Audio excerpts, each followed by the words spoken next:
पुराने जमाने की बात है, किसी जंगल में एक गीदड़ रहता था। एक दिन गीदड़ खाने की तलाश में मारा मारा फिर रहा था। वो दिन इसके लिए कितना बुरा था, इसे दिन भर भूखा ही रहना पड़ा। वो भूखा और थका हारा चलता रहा, रास्ता नापता रहा। बिलाखिर दिन ढले वो खाने की तलाश में एक शहर में जा पहुंचा।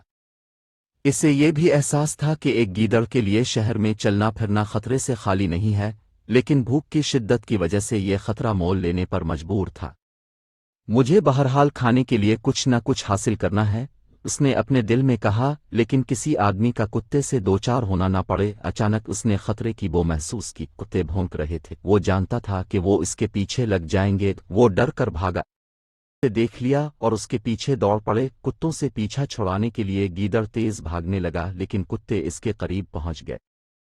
गीदड़ जल्दी से एक मकान में घुस गया। ये मकान एक रंगुरेज का था। मकान के सहन में नीले रंग से भरा हुआ एक टब रखा हुआ था। भागते हुए गीदड़ का पांव फिसला और वो नीले रंग से भरे इस टब में गिर गया। कुत्तों ने गीदड़ को ढूंढने की बहुत कोशिश की, मगर इसका कहीं पता नहीं चला। गीदड़ बुरी तरह घबराया हुआ था। वो इस वक्त तक टब में छुपा रहा जब तक इसे कुत्तों के चले जाने का यकीन न हो गया। फिर वो आहिस्ता आहिस्ता टब से बाहर निकल आया। गीदड़ ने देखा कि इसके पूरे जिस्म पर नीला रंग चढ़ गया था। वो परेशान हुआ कि अब क्या करे। उसने सोचा कि इससे पहले कि कोई आदमी या कुत्ता दोबारा देख ले, जंगल वापस चलना चाहिए। जल्दी जल्दी जंगल वापस आया। जिन जानवरों ने इसे देखा पहले तो डर कर छप गए। उन्होंने इसे एक नया और अजीब व गरीब जानवर समझा, क्योंकि आज तक उन्होंने इस तरह का नीला जानवर नहीं देखा था। यहां तक कि दूसरे गीदड़ भी इसे बिल्कुल ना पहचान सके। गीदड़ भांप गया कि सभी जानवर उसके इस नए रूप से डर रहे हैं।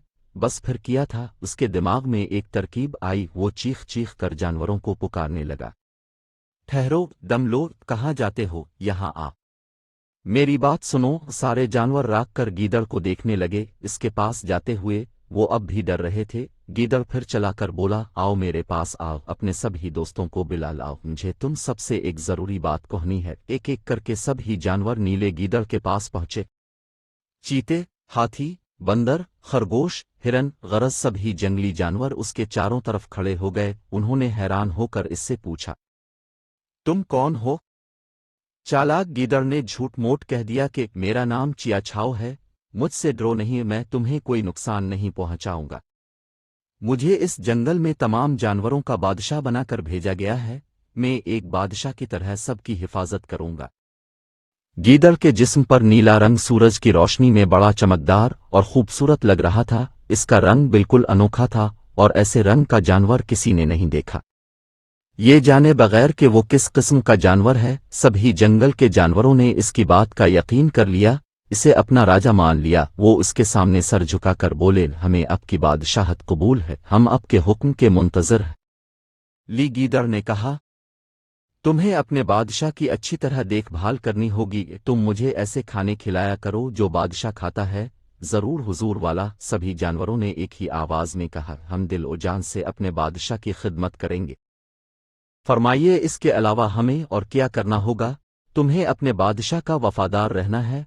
नीले गीदड़ ने जवाब दिया, तभी तुम्हारा बादशाह तुम्हें दुश्मनों से महफूज रख सकता है। जंगल के जानवर इस गीदड़ के लिए किस्म किस्म के मज़ेदार खाने लाने लगे और उसकी खातिर मुदारात करने लगे। गीदड़ अब बादशाह की तरह रहने लगा। गीदड़ को कहीं भी जाना होता तो वो एक हाथी पर बैठकर जंगल में निकलता। इसके दोनों तरफ मुहाफिजों के तौर पर शेर चलते थे। सब जानवर रोजाना इसकी खिदमत में हाजिर होकर उसे सलाम करते, अपनी मुश्किलें इसे बताते। बादशाह उनकी बातों को सुनता और उनकी मुश्किलों का हल बताता। एक दिन गीदड़ राजा तमाम जंगली जानवरों के साथ जंगल का मुआयना करने निकला और चलते चलते गीदड़ों की वादी के करीब पहुंचा तो उसे दूर से कुछ शोर सुनाई दिया। ये गीदड़ के गौल की आवाज थी। गीदड़ की ये फितरत होती है कि वो चांद देखकर चीखना और आवाजें निकालना शुरू कर देते हैं और दूसरे गीदड़ भी उनकी आवाजों में आवाज मिलाकर चीखते हैं। अब जब गीदड़ ने अपने साथियों की आवाज सुनी तो बहुत खुश हुआ और खुद पर काबू न रख सका। इसे अपनी बादशाहत का भी ख्याल ना रहा और अपना सर अलिफाटे कर उसने भी गीदड़ों की तरह चीखना और आवाजें निकालना शुरू कर दिया। इसका बोलना था कि जानवरों पर उसकी असलियत खुल गई। उन्हें मालूम हो गया कि ये नीले रंग का जानवर कोई और नहीं बल्कि रंगा हुआ गीदड़ है। इसने उन्हें धोखे में रखा है। सब जानवर मारे गुस्सा के उसे फाड़ खाने के लिए اس پر چڑھ دوڑے، لیکن گیدڑ نے تو پہلے ہی سے بھاگنا شروع کر دیا تھا۔ وہ بھاگتا گیا تیز اور آخرکار سب کی پہنچ سے باہر ہو گیا، اور اس طرح اس کی جان بچی۔